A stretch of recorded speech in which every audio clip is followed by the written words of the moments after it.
هنعرفكم النهارده بأستاذ هاني راشد، هو فنان بصري. اشتغلت في التلفزيون فقررت إن أنا أحاول أرسم يعني. حسيت إن الرسم كان له دور في الخروج من الأزمة اللي مرّيت بيها. تجربتي كانت فيها المعاناة دي. إيه الفرق بين الفن البصري والفن التشكيلي؟ رد الفعل مش لازم يبقى زي الفعل نفسه. الرسم ده قبل اللغة، جزء كبير من الفراغ ده يؤدي إلى الاكتئاب. سواء كان العلاج علاج دوائي أو علاج سلوكي أو علاج بالكلام. بنخليه يشوفها من منظور، يعني هو بيبقى شايف من حتة كده بنخلي له الزاوية مختلفة. وأنا مش عارفة أنا فين، في الدنيا ولا في الآخرة، في السما ولا في الأرض. كيفية تشخيص بعض الأمراض عن طريق الرسم. ساعات الاكتئاب ما بيبقاش متوازي مع شكل الفن اللي بيحصل. وساعات ده بينعكس على رسمنا إنه بنعمل حاجة غير اللي جوانا، ممكن يبقى جوانا ضلمة بس نحط نور. ممكن واحد يكون أبدع هروبا من الفراغ بس. العلاقة بين الإبداع والمرض النفسي. الفن زهق مني من الاكتئاب، يعني اللي هو انت عاوز ايه؟ الفن يجي يقول لي انت عاوز ايه بقى؟ يعني ايه الشغل الجديد؟ مساء الخير مساء الخير. أستاذ هاني، ازي حضرتك؟ اهلا بيك. هنعرفكم النهارده بأستاذ هاني راشد. هو فنان بصري، ومعانا دكتور أحمد عبد السلام، استشاري الطب النفسي، وأنا دكتور شيرين شوقي، استشاري الإرشاد النفسي. احنا طبعا عارفين يا هاني إنه الفن بيطلع دايما زي ما بيقولوا من رحم المعاناة. يعني هو مش شرط يكون من رحم المعاناة، بس تجربتي كانت فيها المعاناة دي. أنا معايا دبلوم صنايع كهرباء، خلصت الدبلوم وبعد كده كان عندي أخت ماما ولدتها في العربية وهي رايحة تولد، فقطعوا لها الحبل السري في العربية في يناير، فجالها زي التهاب رئوي يعني، فبقى ييجي لها ضيق تنفس جامد، والدكاترة قالوا إنها مش هتقدر يعني هي عندها الرئة ضعيفة، مش هتقوى إلا لمّا تكبر يعني، فهييجي لها حالة التشنج دي لضيق التنفس ده، هييجي لها كتير لحد ما تفوق منه يعني.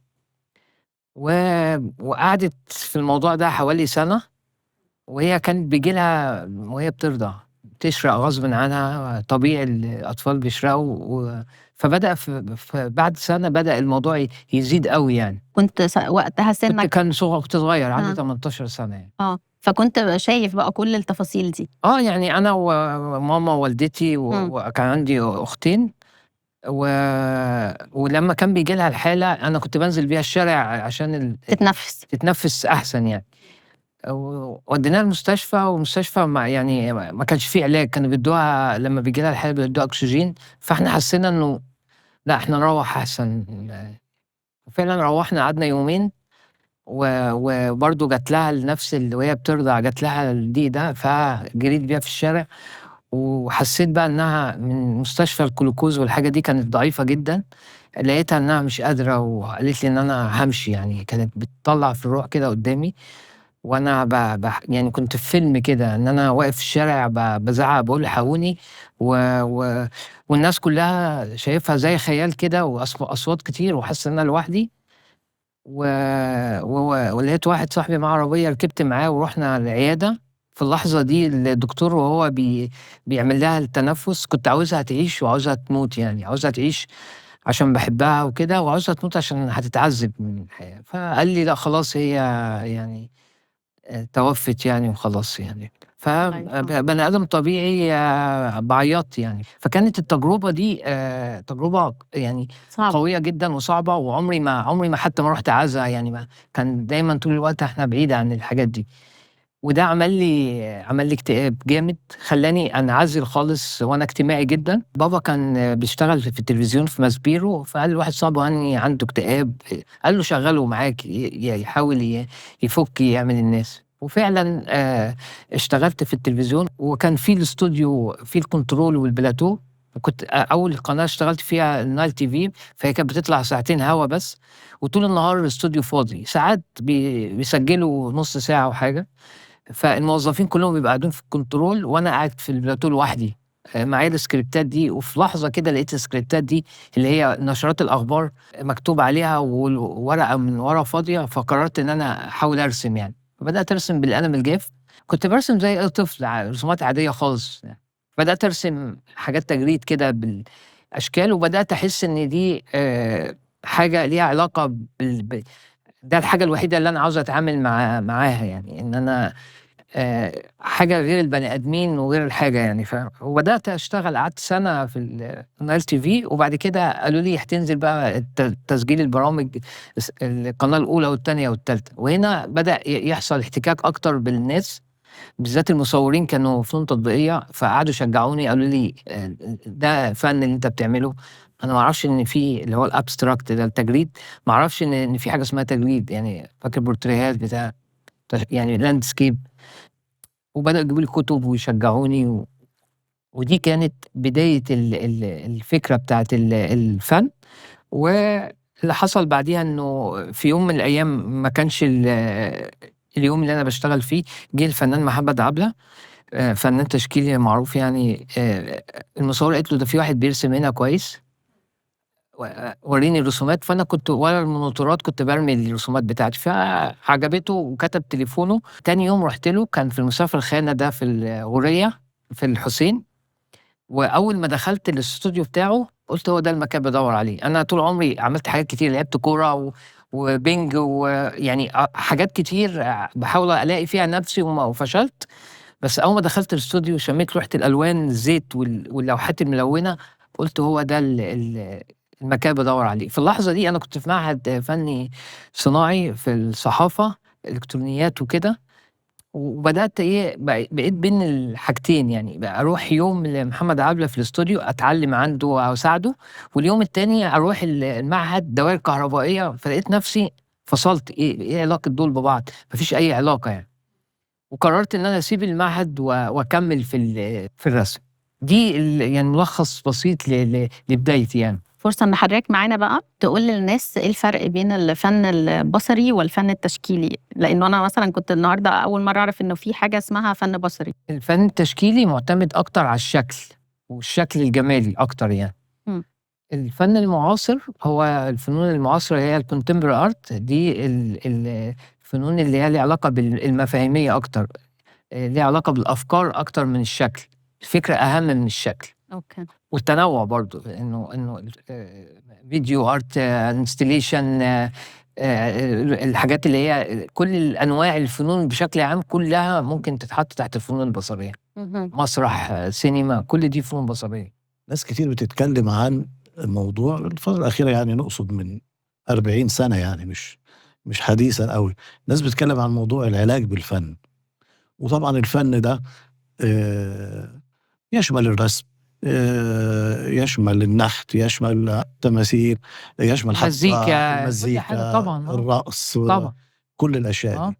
وحتى مسألة الرقص دي ما نعنيش بيها نوع معين من الرقص طبعا. يعني. تعرف الأفارقة مثلا ليهم رقصات معينة، كل حاجة، والباليه الباليه، البدو ليهم رقصات الرقص معينة. المعاصر كلها في دول الخليج مثلا تلاقي كبار الشخصيات في الاحتفالات ترقص بالسيف وأشياء زي كده. طبعا. فيعني رقص نعني بيه كل الأشياء دي مع بعض.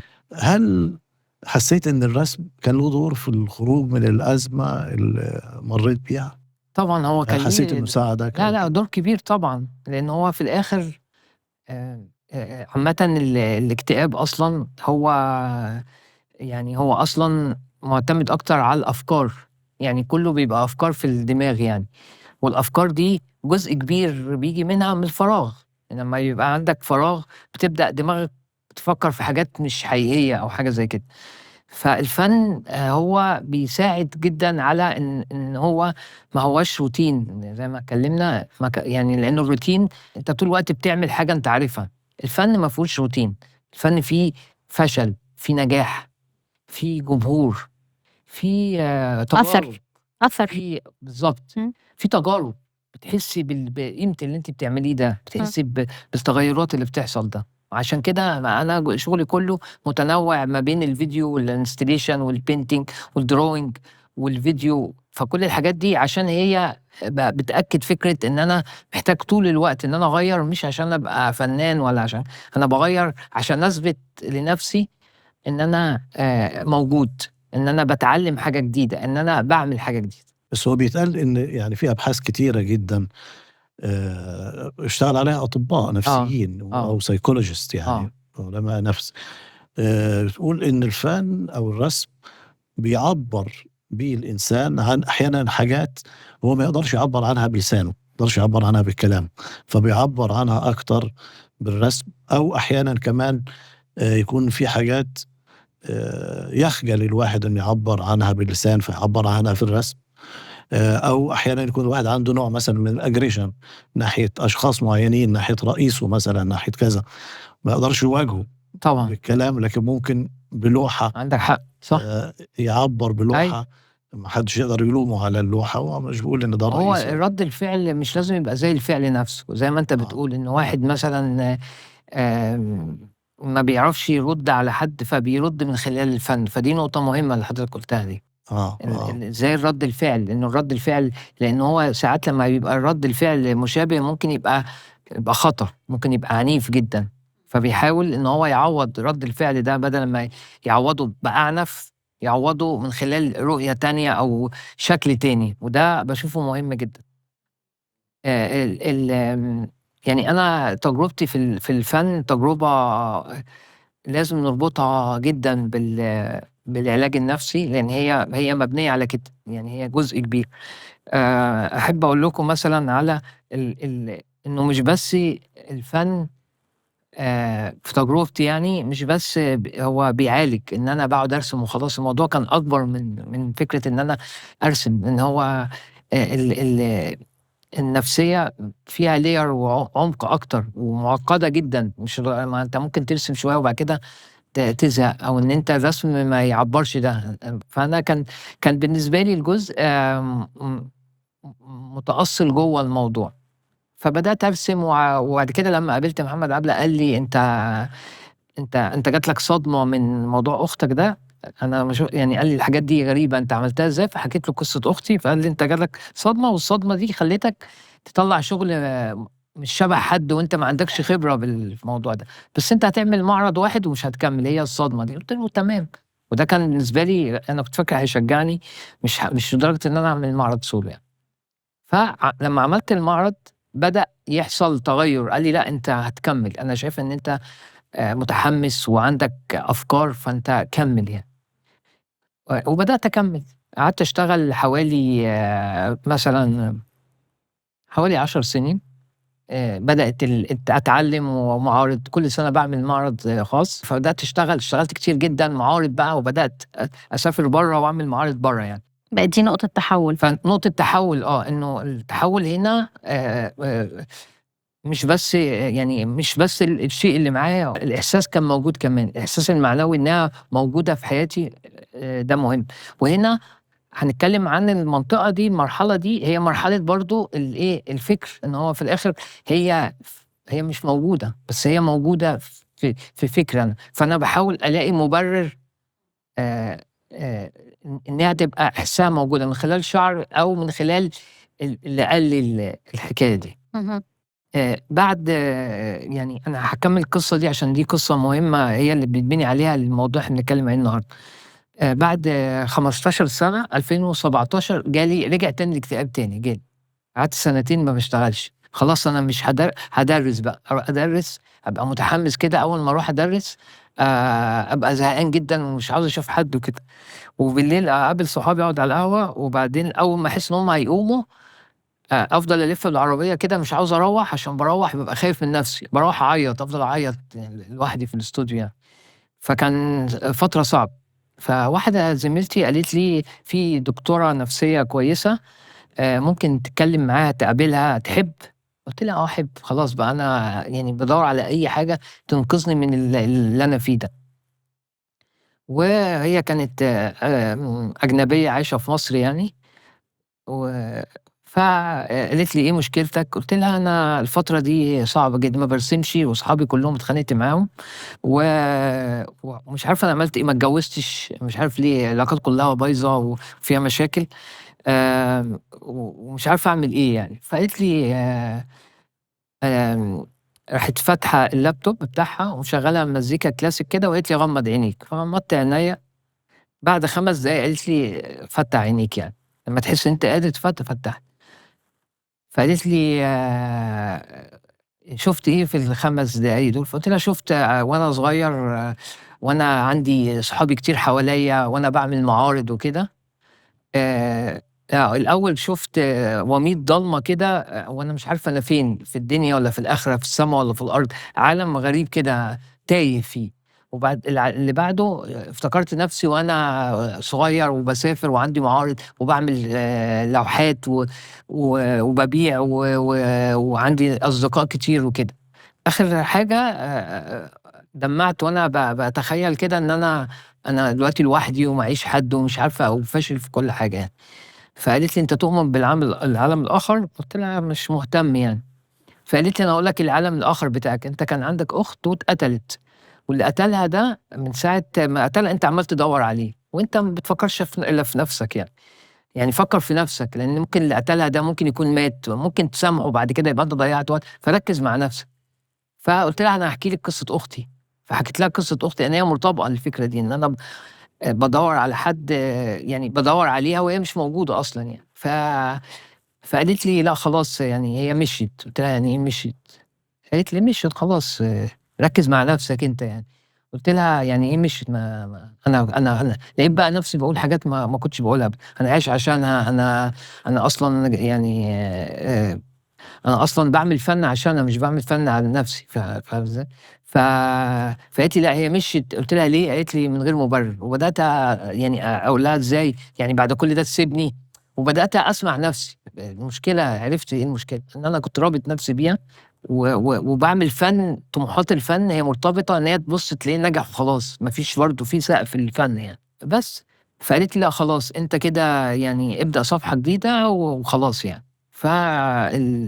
كان معايا صديقة معايا، قالت لي: "يعني أنت بتعيط ليه كده؟" قالت لي: "سيبيه ينزّل دموع السنين المكتومة، هو ما يعني خلّيه يطلّع ده." بس. شربت ليمون كده وقعدت شوية، وبعدين بعديها بدأت أحس بتغيُّر بقى، حصل لي تغيُّر كبير في حياتي، يعني في اللحظة دي. إن كنت قاعد وكان في شباك وفي ستارة بت بت بت بت يعني ستارة بتتحرك بالهوا كده. أول مرّة أحس إن أنا أشوف المنظر ده، لإن أنا فاكر حتى لمّا كنت باسافر برّه، لمّا كنت باروح أدوّر على أماكن حلوة أقعد أعيّط فيها. باعيط عشان المكان ده مش هاروحه تاني.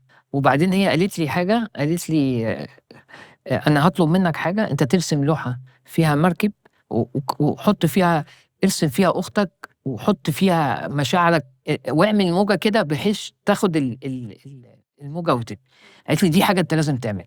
فأنا في ساعتها أنا بابقى حاضر أوي ما بافكّرش، فقُلت لها: "لأ أنا مش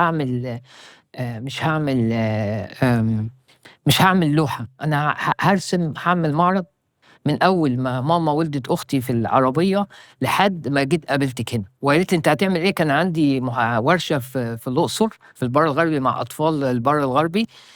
ورُحت هناك بقى، كانوا مثلًا حوالي يعني من 12 سنة، كل يوم كان بييجي لي سِن معيّن وكتير يعني 100 طفل يعني. وأول مرّة أحس بالطاقة الإيجابية اللي أنا بادّيها، لمّا ألاقي حد بيرسم ومبسوط باحس إن هو بيدّيني line كده من الطاقة.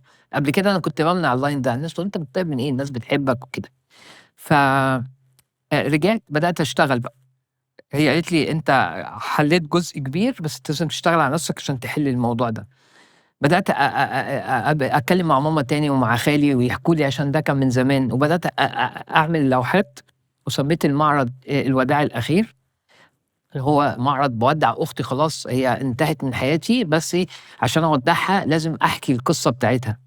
وعملت معرضين، هو معرض إن أنا باحكي القصة، والمعرض التاني أنا إيه دلوقتي، فحصل تغيُّر.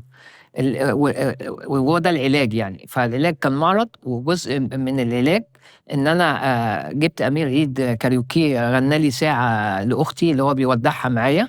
وعملت يوم تاني حكيت القصة كلّها من الأول وأنا باعيّط، عشان قُلت دي آخر مرّة أعيّط فيها، عمري ما هاعيّط تاني. أنا كنت باحكي القصة كنت باقعد أعيّط، وكنت باحس بالضعف طول الوقت. بعديها بقى قُلت هاعمل بعد المعرض ده، قُلت هاعمل نحت. عمري في حياتي ما عملت نحت.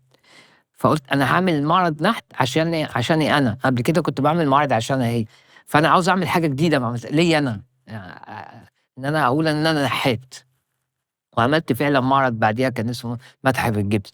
فالتجربة بتاعة ال ال ال اللي أنا باقوله دايمًا من خبرة الموضوع ده، إنه الموت والمرض، يعني والدي برضه في نُص الطريق توفّى، وكان ليه تأثير كبير عليّا في فنّي.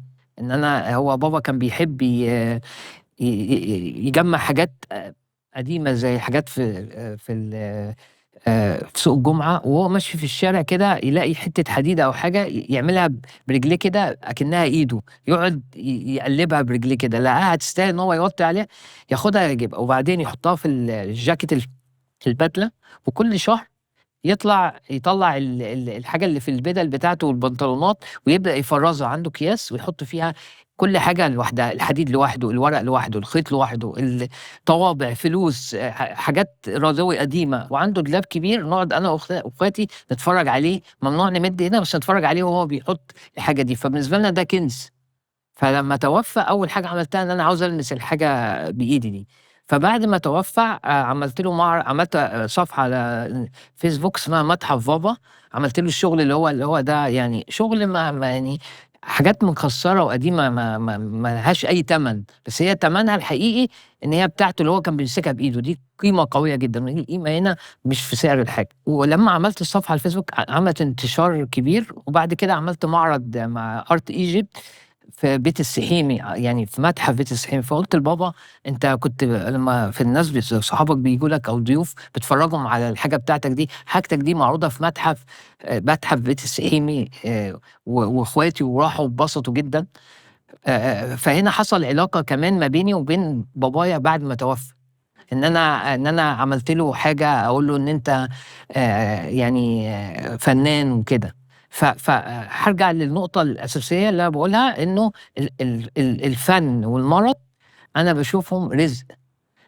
في بني آدمين كتير بيشوفوا السلبيات دي حاجة وحشة، الفن هنا دوره محوري، وما هواش دور أساسي، هو الدور الأساسي ال الشخص، هو الحالة النفسية اللي هتيجي له دي، إيه الإضافة اللي هتيجي له؟ هيستقبل اللي حصل ده إزاي؟ هيستقبلها إزاي؟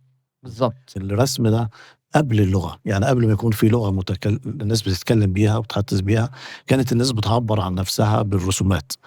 وطبعًا ده عارفينه كلنا من الرسومات بتاعة الفراعنة، كل لغة الفراعنة عبارة عن رسومات كلها. برضه في العصور اللي قبل الفراعنة على الصخور على برضه. الصخور أيوه. وفي الكهوف، كهوف، صح. لقيوا رسومات حيوانات وأشياء زي كده. آه. وكان الناس عندها وقتها معتقدات، إن مثلًا لمّا كانوا يطلعوا للصيد يرسموا الحيوانات اللي هم ناويين يصيدوها، وكانوا يعتقدوا إنه طالما رسم الحيوان يبقى هو هيقدر يعرف يصطاد. يصطاده. وكان في قصة كانت مذكورة يعني في تاريخ الفن، إن كان في أحد الفنانين الإنجليز الرسامين جه لقبيلة من القبائل في أفريقيا ورسم كل الحيوانات بتاعتهم.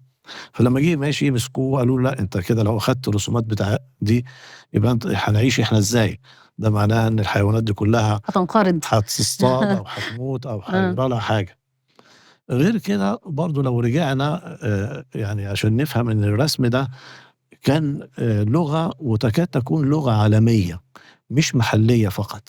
يعني هتلاقي مثلًا في كل العالم رسمة الحمامة معناها السلام، كل العالم بيعتقد كده. رمزية، آه.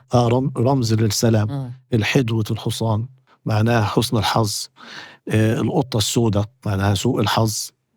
ده تقريبًا في كل العالم كده، سواء عربي أو أجنبي أو يعني إحنا ممكن نقول إن آه، هو لغة للتعبير وللتواصل، وللتواصل. يعني بتحسّن بالضبط. التواصل بين البني آه. آدمين. بالضبط. بس النقطة اللي أنا كنت عايز أتكلم فيها مع هاني، إن أنا لفت نظري في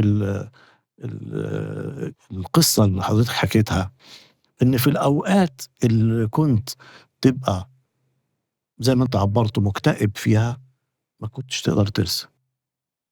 لأ، مش يعني في أوقات يعني كان صعبة. يتوقّف لأ، بالعكس، يعني في الإنتاج. أوقات صعبة، آه. كل 10 سنين بيحصل ده، وده عشان يبقى في نقلة جديدة في شخصيتي أصلًا، حاجة أقوى.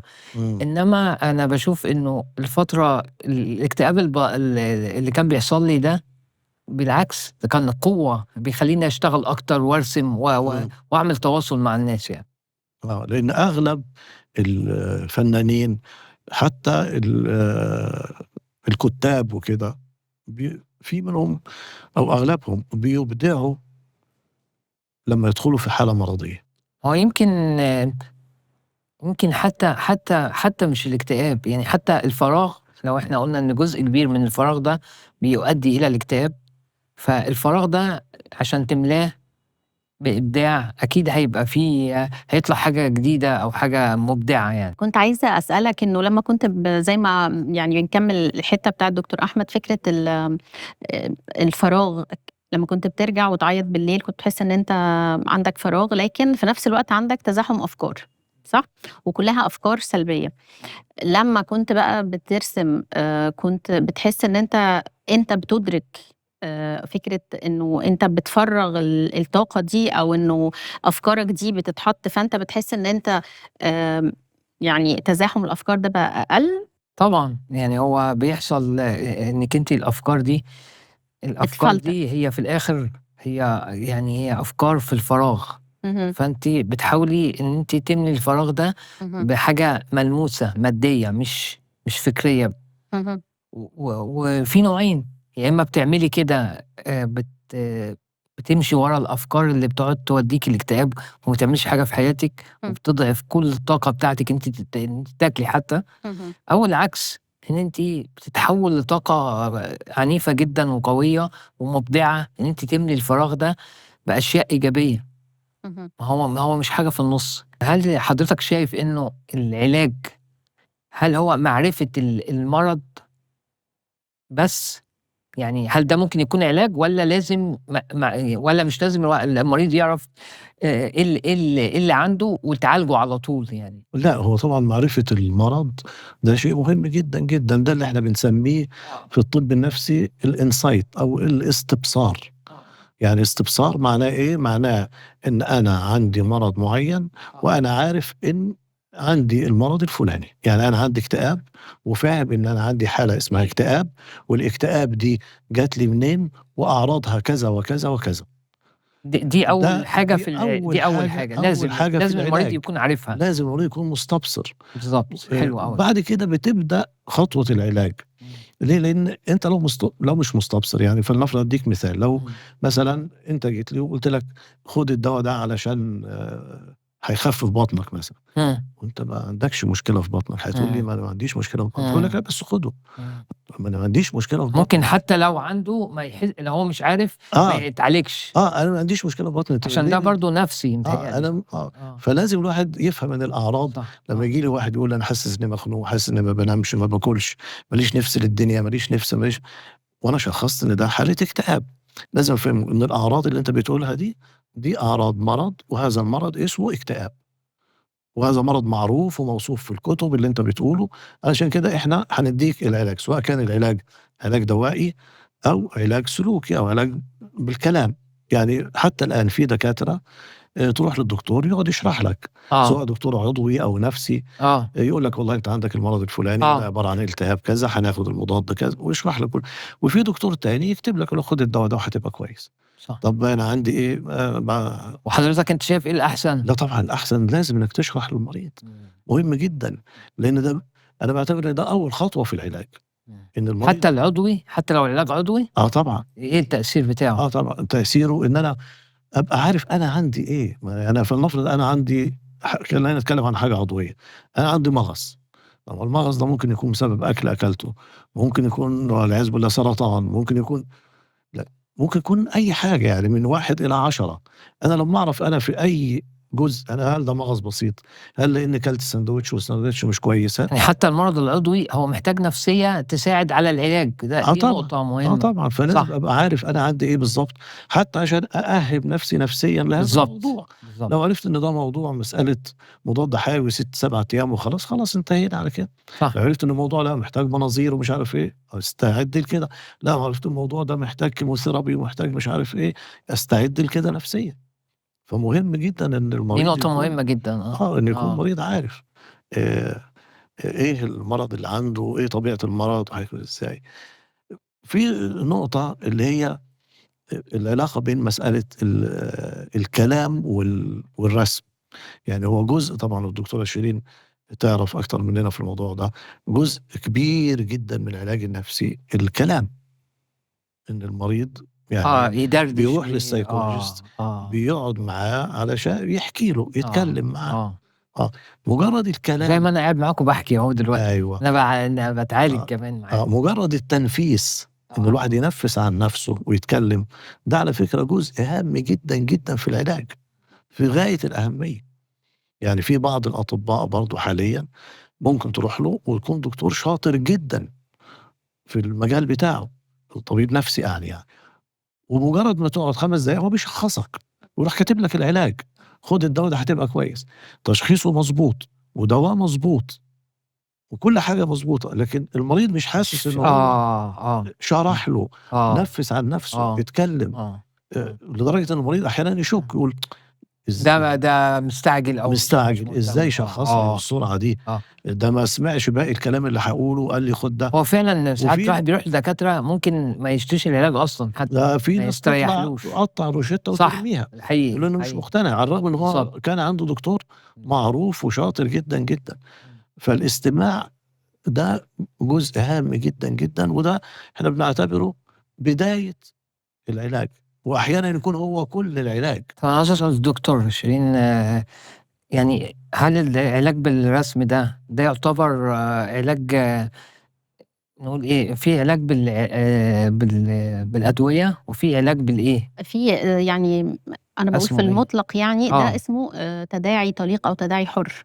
فكرة إنه حتى مش حد لازم يبقى عيان أو مضطرب، فكرة زي ما كان دكتور أحمد بيقول إنه فكرة الاستماع أو الإنصات، زي ما حضرتك إحنا أمّا ابتدينا وإحنا بنتكلم إحنا ما قاطعناش حضرتك خالص، سِبناك تتكلم وتسترسل، متهيأ لي ده مُريح كان في المطلق، وحضرتك دلوقتي طبعًا.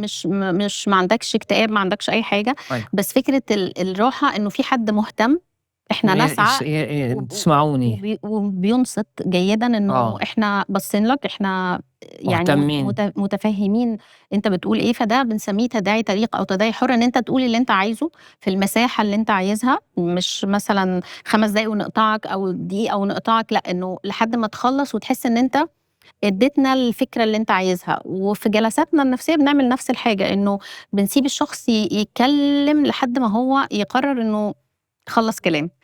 والدور بيكون زي هاقول لك بقى إنه يعني العلاج ده بنسميه تداعي طليق أو تداعي حُر، إنه بقى ده حاجة اسمها علاج معرفي سلوكي، إنه وإحنا بنسمع بنلاقي إنه الشخص ممكن يبقى عنده حاجة اسمها أخطاء في التفكير أو تشوُّهات معرفية. ده مش معناه إنه هو يعني مضطرب أو لأ، كلنا كبني آدمين عندنا بعض أخطاء التفكير، و بنخلّيه يشوفها من منظور، يعني هو بيبقى شايف من حتّة كده بنخلّي له الزاوية مختلفة، فلمّا بيشوف بزاوية تانية بيشوف حاجة مختلفة، أحسن. بيبقى يعني ممكن يفسّر الموضوع تفسير آخر يكون هو مش شايفه، لإن وإحنا دايمًا عندنا تزاحم أفكار، أو مريض الاكتئاب بالذات بيبقى دايمًا أفكاره كلّها بنسميها سوداوية شوية، يعني اللي هو المستقبل مظلم، وكل حاجة بيبقى شايف طبعًا. الدنيا جاية عليه، وعنده حتى كمان خناقة مع ربنا، اللي هو زي ما حضرتك كنت بتقول كده إيه، هو ليه أنا حصل لي كده، وليه وأنت لمّا هتاخدها أسئلة وجودية بقى ما لهاش. فإحنا كل اللي بنعمله إن إحنا بنوسّع الرؤية، يعني بنوسّع الرؤية، وده بيخلّي الشخص يستريّح ويحس إنه أنا مش وسّعت لك الرؤية من غير ما أسمعك، أنا سمعت حضرتك الأول وبعدين بديت فكرة إن أنت بتعرف أنا مهتمة والّا لأ، ليه؟ لإن أنا ممكن لو سمعت ساعة أنا باقول لك كل التفاصيل اللي أنت اتكلمت فيها. بالضبط. فحضرتك بيوصل لك message إنه أنا مهتمة، وإن أنا مش باكتب أوي وأنا مش باصة لك ولا أنا لأ، أنا سامعة كل حاجة حتى لو باكتب، بس أنا واخدة بالي من كل كلمة أنت بتقولها. وبرضه بالنسبة لنقطة العلاج يعني في أبحاث كتيرة جدًا اتعملت على فكرة، يعني تقريبًا من أكتر من 50 سنة على مسألة الرسم، أغلبها كان تشخيصية، أغلبها كانت حلو ده. كانت أبحاث تشخيصية عن إن كيفية تشخيص بعض الأمراض عن طريق الرسم. حلو ده. ويمكن ساعتك بحكم اطلاعك على الرسومات الكتيرة وكده، يعني مثلًا مرضى الفصام، أنت لو جبت مريض فصام واديته ورق وقلم وسِبته يرسم، وسِبت كده 10 مرضى فصام يرسموا، هتلاقي كل رسوماتهم متشابهة، ليها character معين. يعني تلاقي مريض الفصام مثلًا رسم لك مثلًا نخلة، نخلة، نخلة، نخلة، نخلة طول الصفحة كده، وبعدين تحت النخلة حرف ألِف، ألِف، ألِف، ألِف، ألِف تكرارية. يكرر تلاقي كل صفحة معمولة كده، مثلا بيت بيت بيت، إنسان إنسان، تكرار. وهتلاقي كل مرضى الفصام يرسموا الرسومات دي. هتلاقي مثلا تقدر تعرف المرض من خلال مجرد ما تشوف الرسومات. رسمته تعرف إن عنده فصام. آه. في مريض الوسواس القهري، انت في التشخيص بتديله كل الالوان وكل الاوراق وكل حاجه تسيبها له قدامه، هو يختار هيعمل بايه. هتلاقي مريض الوسواس القهري يدور على مسطره اول حاجه. يروح محدد الصفحه. يحدد الصفحه حاجات منظمه لان عايز هو ما يحبش الامور السايحه دي. فيحدد الصفحه عشان يبدا يرسم. بعد كده هتلاقيه رسوماته كلها متميزه بالزوايا الحاده، ما يحبش الاشياء المايعه، لا يحب الزوايا الحاده. هتلاقي اغلب رسوماته مش واخده دواير، واخده خطوط مستقيمه. مرضى الاكتئاب مثلا، انا في فتره عملت بحث عليهم طويل يعني. في بدايه مرحله الاكتئاب ليهم رسومات معينه، واثناء التحسن بتتغير رسوماتهم، وبعد ما يتحسنوا خالص بتتغير تاني الرسومات. يعني في بداية الرسم هتلاقي استخدام ألوان قاتمة أو ألوان سوداء أو قلم رصاص، ده من ناحية الألوان. من ناحية الأشكال هتلاقي بيعبروا دايما عن نفسهم بالضآلة، تلاقيه مرسم نفسه إنسان قليل ضئيل أو مشوه صورة نفسه، إن هو شايف نفسه مكتئب، شايف نفسه كده، أو تلاقيه بيرسم كتير جدا مقابر، بيرسم ناس بتنط من فوق صخرة. فكرة إن هو بيرسم نفسه، فأنت بتقدر تعرف نفسه دي شكلها إيه. ناس تضحك ولا زعلانة ولا تحاول تنتحر مثلا من فوق. في بعضهم أنا شفت رسوماتهم يجرح نفسه ويطلع دم ويرسم بالدم.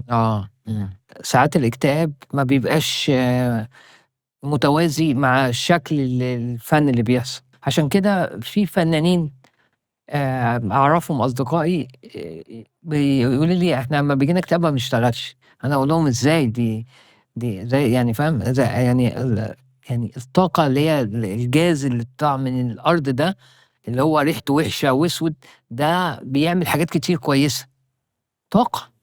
فاستغلاء، وممكن طبعا يعمل حاجات وحشة، يعني ممكن الجاز ده يولع أماكن وبتاع. فهي الفكرة كلها هنا في الطاقة مش الشكل. بس اللي حضرتك بتقوله ده طبعا المراحل الأولانية اللي هي بتاعت بدايات الاكتئاب والحاجة دي، ده جزء كبير طبعا معاك فيه، إن هو بيظهر زي وارد إنك أنت كنت بترسم الورد والأشياء دي المبهجة في مراحل التحسن. في ما هو لا، ما هو مش في يعني في مراحل، في اكتئاب عادي. اصل في اكتئاب بيبقى عادي، اللي هو الواحد زعلان متضايق شويه، زهقان، وفي اكتئاب عنيف. الاكتئاب العنيف لا مش شرط، يعني ممكن يبقى ممكن الاكتئاب العنيف ده يطلع فكرة كانت موجودة مش جاهزة بتاع، يخليها تظهر وتبقى قوية جدا. ولما حضرتك كنت بترسم الأشكال اللطيفة دي، كنت تحس بعديها إن أنت أهدى أو طبعا، لأن أنا بروح في حتة تانية أصلا، أنا بنسى أنا كنت فين، لأن أنا بخش جوه المجتمع بقى، الفن والصحافة والجاليري. لا أنا بتكلم على الحتة إنه أنت بترسم حاجات مبهجة يعني مش حاجات لأني عايزة أقول لحضرتك في الحتة دي إنه ده ميكانيزم دفاع اسمه الرياكشن فورميشن أو التكوين العكسي. إنه إحنا أحيانا ميكانيزمات الدفاع دي وظيفتها إن إحنا تقلل التوتر وتقلل القلق لا أنا الشغل بتاعي كله عنيف جدا ومتناقض وبتاع. ما هو التكوين العكسي إنه أنا أعمل حاجة عكس اللي جوايا، يعني اسمه تكوين عكسي. لأنه عشان كده بسأل حضرتك، كنت بتحس إن أنت بعدها مستريح؟ لأنه يعني أحيانا الشخصيات الحساسة بتبقى ساعات مش عايزة تضايق اللي حواليها في المطلق، يعني فبتلاقي تصرفاتهم حتى وإحنا مكتئبين إحنا مش عايزين نبين لهم قوي في العادي. وساعات ده بينعكس على رسمنا، إنه بنعمل حاجة غير اللي جوانا، ممكن يبقى جوانا ضلمة بس نحط نور برضه. صح. فده نوع من أنواع تفريغ المشاعر بطريقة يعني عكسية، يعني بتعمل يعني رد فعل عكسي، رد فعل اسمه تكوين عكسي. إن أنا بعمل حاجة عكس اللي جوايا تماما. بس ده حقيقي ولا ده في خدعة؟ لا ده ميكانيزم دفاع اسمه التكوين العكسي.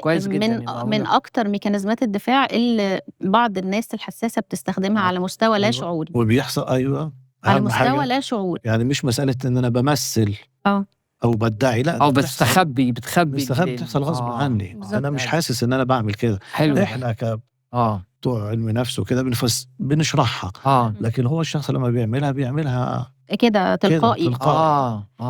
ويمكن الدكتور وهو دكتور أحمد هو بيوصف الناس اللي بترسم حاجات يعني سوداوية شوية، ده بيبقى مش حد مثلًا فنان، لأ إحنا بيبقى عندنا في العيادات ناس عاديين. ناس عادية خالص، فبنقول له ارسم، يعني فهو ما بيرسمش غير في اللقطة دي، يعني مش بيرسم برّه فغالبًا دول مش بيبقى الميكانيزم ده مش بيستخدموه، لإنه بيبقى دي يمكن المرّة الأولى مرّة والأخيرة. صح. وبعض الاختبارات التانية بنورّي له صور مرسومة وبنقول له علّق عليها، احكِ لنا قصة عليها، فبرضه بيحكي قصص يعني مظلمة برضه، يعني لأ، أنا الاكتئاب يعني الفن زهق منّي من الاكتئاب، يعني اللي هو أنت عاوز إيه؟ الفن ييجي يقول لي أنت عاوز إيه بقى؟ يعني إيه الشغل الجديد؟ ما تقعدش بقى إيه يعني فاهمة؟ لإنه الشغل طبعًا لمّا بتشتغلي سنين في الموضوع بيبقى layer كتير، يعني layer كتير، بس هو كلّه أنا معتمد على الطاقة، لإنه وفي كل الوقت ده حضرتك ما خدتش أي نوع من أنواع الدوا.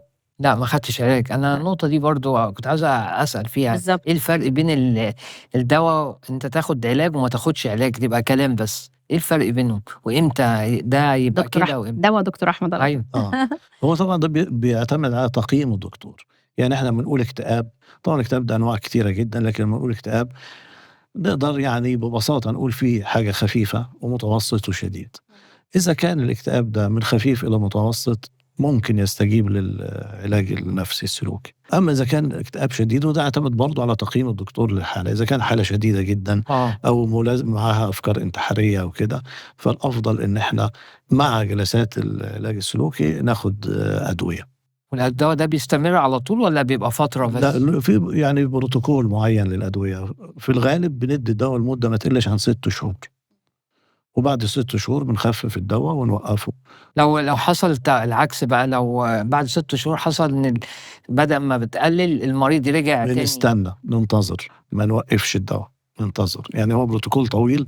إذا انتكس المريض بعد كده بندّيه لمدة سنة، إذا بعد فترة وخَف وتحسّن، وبعد فترة سنتين، 5، 10 انتكس تاني، نبقى نشوف دي الانتكاسة الكام، التالتة مثلًا ممكن ياخد لمدة سنتين، إذا تكررت الانتكاسات لأ بيفضل على بنستخدم الدوا كإنه علاج للسكر أو للضغط، بياخد جرعة خفيفة.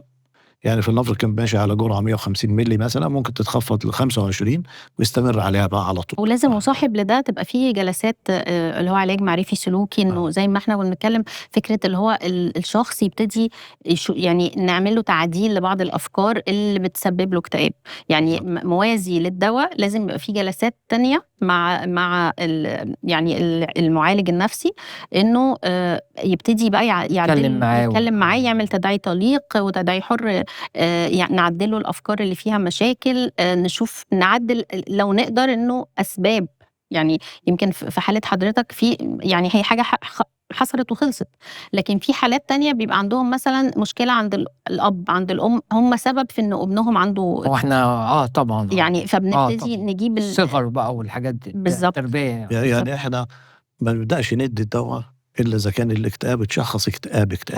ليه؟ لإن مش معنى إن أنا النهارده زعلان شوية إن أنا مكتئب، ممكن الناس دلوقتي بتستخدم لفظ اكتئاب، والله أنا حاسس النهارده أنا مكتئب ما تكلمنيش، والله أنا مكتئب شوية، أنا بقي لي أسبوعين 3 مكتئب، لأ، عشان نشخّص اكتئاب كمرض ده له مواصفات معيّنة، لازم فترة معيّنة وأعراض معيّنة، في كُتب عندنا فيها المواصفات الcriteria بتاعة تشخيص الاكتئاب. فيما عدا ذلك الاكتئاب العادي أنت واحد فقد فلوسه يكتئب، واحد فقد حد عزيز عليه يكتئب، على طول في ده توجيه واحد يعني. فقد وظيفته آه. يكتئب. ده إحنا بنسميه ببساطة اكتئاب تفاعلي، يعني إيه تفاعلي؟ يعني رد فعل لحدث سيء، ده إحنا بنعتبره ده شيء مضبوط صح، لكن إمتى نقول مثلًا لو جيت له مثلًا بعد سنتين ولقيته بيبكي علشان مش عارف هو فقد وظيفته، لأ يبقى في تعالَ حاجة بقى غلط. أو شدة رَد الفعل، يعني لقيته مثلًا سقط مش عارف في إيه، عايزه إنه ينتحر، over شوية لأ ده مش طبيعي، إمم. يعني لازم يكون في حزن وبتاع، لكن متناسب مع الحدث اللي بيحصل مع الواحد، إمم. وده الطبيعي. في نقطة بقى أهم أنا عايز أتكلم معاك فيها، إمم. اللي هي العلاقة بين ودي اتكتب فيها يعني كلام كتير، العلاقة بين الإبداع والمرض النفسي. يعني في ناس قالوا، في نظريات قالت إن لا يوجد نهائي علاقة بين الإبداع والمرض النفسي، بدليل إن في فنانين كتير جدًا كانوا مبدعين، ولمّا مرضوا نفسيًا تدهوروا، خلاص ما عادوش يعرفوا لا سواء فنانين رسامين أو كُتّاب، ما عرفوش يرسموا ولا يكتبوا ولا أي حاجة. وقالوا إن لو أي واحد يبُص للوحة شخص مريض نفسي يعرف على طول الفرق، هل ده مريض والّا آه، مُبدع. آه، وإن الإبداع بيقضي على المرض النفسي، بيقتل الإبداع. في ناس تاني قالوا عكس كده، قالوا لأ، الإنسان ما يقدرش يُبدع إلا إذا خرج عن المألوف، والمريض النفسي، المرض النفسي ما هو إلا خروج عن المألوف. فالمريض النفسي لمّا بيخرج عن المألوف بيبدو كمُبدع. الناس ممكن تعتقد في كمُبدع. وأخدوا أمثلة كده، قالوا مثلًا عن ديستوفسكي. ديستوفسكي ده روسي، كان كاتب وكان بييجي له نوبات صرع، وكتب قصة اسمها القرين، وكان بيصوّر فيها اللي بيحصل له وكده، فأبدع وقصته دي اشتهرت، وكان من أشهر الكُتّاب ديستوفسكي. عبّر عن مرض الصرع ده بالكلام اللي كتبه. آآ اتكلم عن الموضوع ده برضه عالم نفسه مشهور اسمه كارل يونغ، ده من كبار علماء النفس، كان في عهد فرويد وكده. كارل يونغ كان عايش في العصر، كان في واحد كاتب أيرلندي شهير جدًا في أيرلندا اسمه جيمس جويس. جويس ده كان شبه homeless، وكان قاعد في قلعة كده، ساكن في قلعة وقاعد فيها، وكان عنده بنته عندها فِصام. كارل يونغ ده شخّصها إن عندها فِصام. ف جيمس جويس ده سأل يونغ العالم النفسي، قال له: "أنت شخّصت بنتي فِصام لإن كلامها منحرف متحرّف، كلامها غريب. طَب أنا ككاتب أبدعت في الكتابة، عارف ليه؟" قال له إيه؟ قال له: "لإني باحاول أخلّي كلامي غريب، أخلّي الكلام بتاعي يبدو غريب، بإرادته. أحرّف إمم. في اللغة، إمم. وده نتج عنّه الإبداع. فإيه الفرق بيني وبين بنتي؟ ليه قُلت على بنتي فِصام وما قُلتش عليّا أنا فِصام، والناس بتقول عليّا مُبدع؟" كارل يونغ فسّر له، قال له: "أنت وبنتك زي اتنين نزلوا في قاع البحر يغوصوا، أنت بتعرف إزاي تغوص وتطلع، بنتك بتغوص لكن مش عارفة إزاي تطلع، فبتغرق. فالفنان المُبدع بينحرف برسوماته وأفكاره وكده بإرادته، يعني هو عارف هو بيعمل إيه. لكن المريض بينحرف بغير إرادته، هو ما فيش إرادة، هو بيضطر يرسم الرسومات دي بالطريقة دي.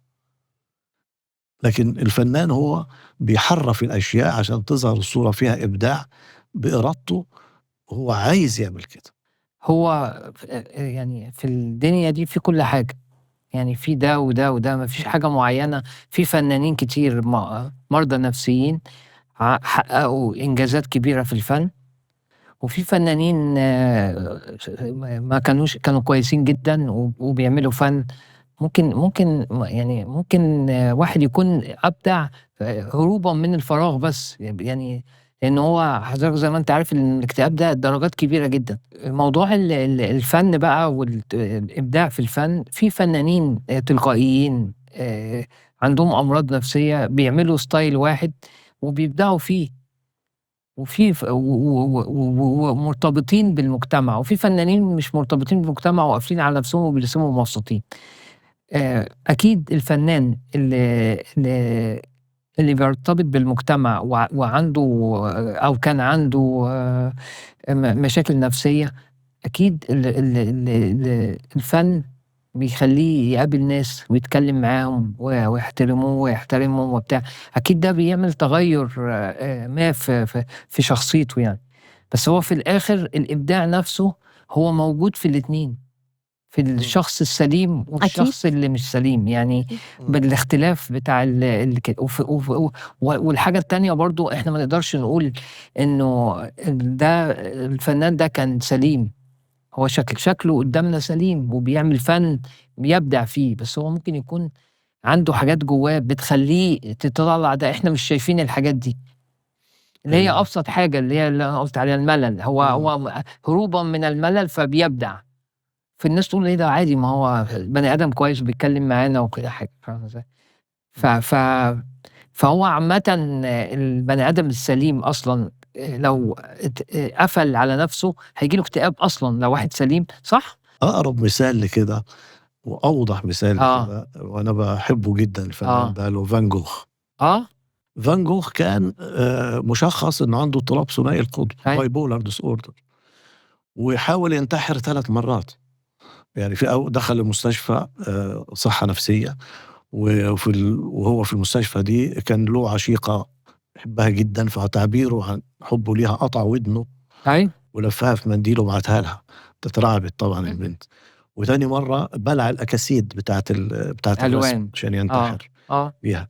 وتالت مرّة فيها يعني كلام اللي هي رسم آخر لوحة رسمها اسمها حقل القمح والغربان. حقل قمح كبير جدًا وكلّه متغطي بغربان سودا. واللوحة دي بيُستدل بيها على فكرة في الطب النفسي. يعني في دلالات، في حاجات في الطب النفسي بنستدل بيها إذا كان الشخص ده عنده رغبة في الانتحار والّا لأ. بيستدلوا بيها في الطب النفسي يقولوا إذا حد رسم طيور سودا كتير يبقى ده عنده فكرة على الانتحار. بس طبعًا مش أي شخص، يعني أنا عندي مريض اكتئاب واكتئابه شديد واديته يرسم، فرسم طيور سودا كتير أو رسم ناس بتنط من فوق الجبل أو رسم قطر بيدهس الناس. معتبرًا إنه دوّة عنده اكتئاب مش شخص. فلازم الرسومات دي لازم الدكتور اللي متابعه يخلّي باله إنه بدأ يرسم الرسومات دي ممكن يكون بيفكّر في الانتحار. وأخدوا لوحة فان جوخ دي كدلالة، لإنه بيُقال إن فان جوخ بعد ما رسم اللوحة دي جاب مسدس وضرب نفسه، انتحر. في ناس من اللي بيحبوا فان جوخ أوي ومش عايزين إنه هو ينتهي حياته بالانتحار قالوا لأ، قالوا ده هو كان بيرسم فوق جبل وبعد ما رسم اللوحة دي كان في ولاد بيلعبوا في الجبل ببنادق وطلقة طاشت منهم وجات فيه فموتته. ومش معروف الحقيقة هل هو أنا عندي آه. ملحوظة صغيرة في الموضوع بتاع علاقة الاكتئاب بالفن في الإبداع نفسه. في فرق كبير جدًا بين إنك أنت تبقى مُحبَط وتعمل إبداع، مستحيل هتعرف تعمل إبداع. هو كلام حضرتك يحترم جدًا، جدًا آه، طبعًا، بس عايزة يعني أقول آه، لحضرتك فكرة إنه ما ينفعش حد مكتئب يعني يعمل فن جيد على حسب درجة الاكتئاب، لإنه أنا سألت حضرتك إيه، أنت كنت بتاخد دوا؟ فقُلت لي لأ، فده معناه إن أنت في الحالة بتاعة الاكتئاب الخفيف أو الاكتئاب المتوسط، والاتنين دول لأ يعني يقدروا إن هم يطلّعوا إبداع ويقدروا إن هم بتبقى ده مش ما فيش تأثير على حياتهم اليومية، بتبقى أنت بتُقع شوية وتتعدل شوية، لكن زي ما كان دكتور أحمد يعني بيحكي لنا إنه آخر لوحة لفان جوخ كانت إنه رسم رسمة قالت إنه راح للاكتئاب الشديد، إمم، يعني اللوحة يعني النماذج السودا اللي اترسمت بكثرة كده قالت إن هو راح في الاكتئاب للحتة الشديدة، اللي هي بعدها فعلًا قد يكون انتحر، واللي هو بعدها ما رسمش حاجة، يعني ما كمّلش ورسم لوحات من نفس النوع، لأ هو وقف بقى في الحتة دي. لكن طول ما هو كان ممكن بيتأرجح بين الاكتئاب المتوسط والاكتئاب الخفيف، فهو قادر يُبدع. قادر يبقى. لكن ممكن يعني الدرجات إحنا عندنا أدوات تشخيصية إمم، وبنطلّع درجات عشان ما أنا ممكن أقعد مع حضرتك أقول لك أنت شديد، لأ ما أعرفش، لأ أنا لازم أسألك بعض الأسئلة وتجاوب، وبيطلع لي درجات معيّنة على أساسها أنا باحدد حضرتك اكتئاب بسيط والّا متوسط والّا شديد. إمم. وبرضه أغلب الأبحاث على فكرة لمّا بتتعمل على مرضى محجوزين في مستشفى. فدول بيكونوا وصلوا لدرجة يعني ما فيش واحد بيتحجز مثلًا عنده اكتئاب بيتحجز داخل المستشفى إلا إذا كان وصل لدرجة عالية جدًا، جدًا، بحيث إن حتى في البيت ما ينفعش يتعالج. زي كده ما فرويد مثلًا أُخِذ عليه في النظريات بتاعته إنه كل الناس اللي بنى عليهم نظرياته كانوا مرضى. فإزاي أنت عايز تطبّق الكلام اللي بتقوله ده على الأصحاء؟ اللي أنت لأ بنيت ما نظرياتك أنا عليه. قُلت هي آه. فعلًا طبعًا، كُلّه يعني أنا باتكلم عن تجربتي بالضبط. أنا، آه. يعني لو كام أنا حد مكتئب أوي عمري ما هاعرف أشتغل كام يعني، حد بالضبط. آه. مكتئب بقى فنان، يعني والعكس قليل، صحيح، وكام فهي دي صح، ما فيش مطلق، ما صح، فيش حاجة ده حقيقي، مطلقة نقدر نقول إن هي صح. صح، وأنا معاكِ، معاك في نقطة إن الإبداع يعني إن المرض النفسي بيحطم الإبداع، مش بيخلق إبداع. بيتعرضوا أكتر للضغوط النفسية يعني. خلّينا نقول محتاج الواحد مشاعر إيجابية عشان يقدر يمسك بالضبط. ريشة ويكتب صح. وينتج. أيوه. لأن الكتاب بيشيل لحركة الواحد. بالضبط. إحنا انبسطنا خالص إنه حضرتك كنت معانا واستفدنا جدًا ونتمنى إنها تبقى رسالة جيدة إنه حضرتك حوّلت المحنة إلى منحة ويعني اللي هو كنت زي ما بنقولوا إيه قبل وبعد، يعني رُحت أيوه. من إلى. أيوه. فنتمنى إنه كل الناس اللي بتدخل في حتّة يعني فيها مشاعر اكتئاب وفيها إنها لو هم مش قادرين يتعاملوا يلجأوا لمتخصص سواء على حسب بقى هم عشان نقول يروحوا لمين، لو هم عارفين يعيشوا حياتهم بطريقة طبيعية بس بيتضايقوا وقت طويل ممكن يروحوا لمعالج نفسي، لكن لو بدأ يبقى عندهم أفكار انتحارية لازم يروحوا لطبيب نفسي عشان في الحالة دي هيبقى لازم بيحتاجوا لدوا. بالضبط. وعايزين حضرتك تقول لنا حاجة كده تنصح بيها الناس أو يعني تلهم بيها. ما فيش حاجة ما فيش شر في الدنيا، كُلّه خير. بالضبط. الحاجات دي كلّها معمولة عشان الواحد يتعلّم منها حاجة، لإن إحنا جايين الدنيا عشان كل واحد بيختار، ربنا مدّي له حاجة عشان يعلّمه حاجة في الدنيا، ولو الواحد يعني خَد الفكرة دي بشكل إيجابي أكيد هيستفيد منها وإن شاء الله يعني زي ما أنتِ قُلتِ لو في حد عنده مشكلة لازم يروح دكتور نفساني، وأنا برضه باقول لو في حد عنده عاوز يرسم برضه ييجي لي بالضبط. وهو عنده مشكلة هاساعده برضه يعني. أكيد، أكيد. دكتور أحمد. والله أنا باقول يعني التجربة بتاعة الأستاذ هاني تجربة جميلة جدًا، جدًا، ودي يعني رسالة للناس إن ممكن في وسائل كتيرة جدًا، جدًا غير الأدوية، وغير إن الناس تاخد دوا، في وسائل كتيرة جدًا ممكن الواحد يعملها علشان يطلع من الأزمات اللي هو بيمُر بيها. مش لازم إن الواحد ياخد دوا علشان يطلع من الاكتئاب أو من أي أزمة بيمُر بيها. أستاذ هاني حابب يعني تسأل سؤال لمتابعينك والناس في المطلق؟ يعني أحب أسألهم لو في حد حصل له زي أزمة نفسية كده، يقول لنا برضه حلّها إزاي من خلال الإبداع، مزيكا أو أيًا كان يعني. أحب أعرف تجربته اللي هي يعني بحيث إن إحنا نقدر ناخد خبرة من بعض يعني. هنستنى أي استفسارات أو موضوعات تحبوا نطرحها، وكان معانا النهارده الفنان أستاذ هاني راشد والدكتور أحمد عبد السلام استشاري الطب النفسي، وأنا دكتور شيرين شوقي في كالما توكس.